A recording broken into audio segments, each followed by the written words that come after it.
یقیناً اللہ مسلمانوں تمہیں حکم دیتا ہے کہ امانتیں ان کے اہل لوگوں کی سپرد کرو. اب یہ ٹو سائیڈڈ سمجھیے. ایک طرف یہ کہ تمہارے ہاتھ میں اگر مشورہ دینے کا اختیار ہے کہ کس کو تم بنانا چاہتے ہو اولو الامر، کس کو بنانا چاہتے ہو اپنا حاکم، کس کے ہاتھ میں دینا چاہتے ہو زمام کار اپنی قوم کی، اپنے ملک کی، اس کے لیے اہلیت کو دیکھو. یہ نہ دیکھو تمہارا رشتہ دار کون ہے، یہ نہ دیکھو تمہاری برادری کا کون ہے، یہ نہ دیکھو کس سے تمہیں فائدہ پہنچ سکتا ہے معاذ اللہ، بلکہ یہ دیکھو یہ امانت ہے، بہت بڑی امانت ہے، بہت بڑی امانت ہے. اس امانت کو اہل کے حوالے کرو، جو اس کا اہل ہو. اس میں خلوص کے ساتھ تم سے غلطی ہو جائے تو اللہ معاف کر دے گا. یہ بھی اجتہاد ہوگا نا کہ آپ کس کو سمجھتے ہیں اہل ترین، اس میں غلطی ہو سکتی ہے. یہ بھی ایک اجتہاد ہے جو ہر شخص کو اپنی ذاتی سطح پر کرنا ہوگا. اگر اس میں غلطی ہو جائے تو جیسا کہ اصول ہے مجتہد جو ہے وہ مخطی بھی ہو، اس سے غلطی بھی ہو جائے تو اسے اکیرا ثواب ضرور ملے گا. اور اگر مجتہد جو ہے وہ مصیب ہو، صحیح رائے تک پہنچ گیا تو دوہرا ثواب ملے گا. اس اعتبار سے غلطی ہو سکتی ہے. لیکن آدمی جب سوچے تو یہ آج کا جو لفظ ہے ووٹ، رائے، اب دیکھیے یہ ایک طرح کا مشورہ ہے جو لیا جا رہا ہے، اور یہی لفظ حدیث میں آیا ہے المستشار مؤتمن، جس سے مشورہ لیا جاتا ہے اسے امین بنایا گیا، اس کے پاس ایک امانت ہے. وہ جو ووٹ دے رہا ہے ایک امانت دے رہا ہے وہ. لیکن ان تؤدوا الامانات الی اہلھا، جو اہل ہوں، بہترین ہوں، اس کے لیے باصلاحیت ہوں، دیانت دار ہوں، تم سمجھو کہ واقعتاً وہ لوگ جو ہے ملک اور قوم اور امت اور ملت کی خدمت کریں گے، ان کو چنو. اور نمبر 2 یہی پروسیس آئے گا اب جسے آپ نے اوپر چن لیا ہے. وہ جو اپنے نائبین چنے گا، وہ جو اپنے گورنرز چنے گا، وہ جو وزراء چنے گا، یا یہ کہ اس کے بعد جو ایک نظام بنے گا پورا، اس لیے کہ یہ تو ایک لمبا چوڑا نظام ہوگا ایک ملک کا.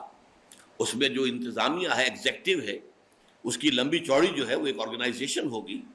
وہاں بھی یہی دیکھو کہ اہلیت بنیاد ہو، سفارش بنیاد نہ بن جائے، کہیں مفادات بنیاد نہ بن جائیں، کہیں جو ہے یہ اس طرح کا برادری کا یا اپنے کسی کے قریبی رشتہ دار ہونے کا خیال کر کے جو ہے تمہارا ووٹ نہ جائے، تمہاری طرف سے فیصلہ نہ ہو.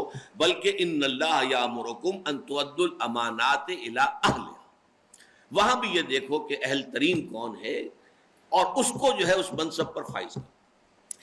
اس کے ضمن میں ایک بڑا عجیب واقعہ ہوا حضور کی حیات طیبہ میں.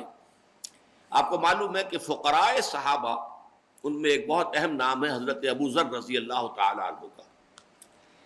ایک طرف تو حضرت ابو ذر رضی اللہ تعالی عنہ کے بارے میں حضور کی ہمیں حدیث ملتی ہے، من کان یسرہ ان ینظر الی زہد عیسیٰ فلینظر الی صاحبی ابی ذر.